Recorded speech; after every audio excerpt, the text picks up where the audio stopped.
your seat, just call a member of our cabin crew. For your safety, please make sure that your hand luggage is stowed in the overhead bins or under the seat in front of you. Please fasten your seatbelt, put your seat back upright, close your tray table, open your window blind, and stow your footrest. If available, your personal screen and handset must be stowed properly. Using tobacco and tobacco products, including electronic cigarettes during the flight, is prohibited by law. Comply with all signs and cabin crew instructions. Now please read your safety card in your seat pocket carefully.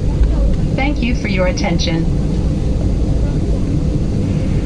Sayın yolcularımız, oksijen maskelerini kullanmanız gereken durumlarda oksijen maskesini takmadan önce kullandığınız koruyucu tıbbi maskenizi ve varsayı siperliğinizi çıkarınız. Teşekkür ederiz. Dear passengers, in case you need to use the oxygen mask, remove your protective medical mask and if any patient before putting on the oxygen mask. Thank you.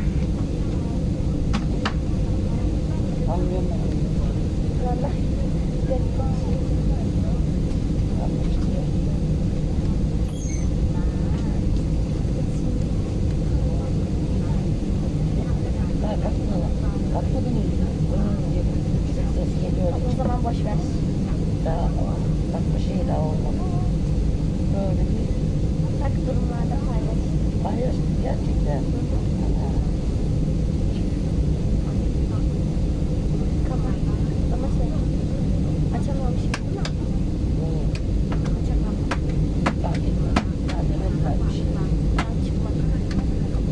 Zaten ben vermiş. Daha fazla.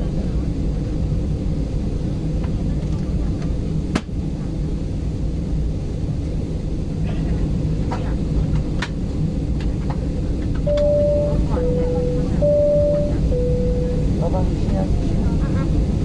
Bakmamıştır zaten. Yok yok durma. Yok bak.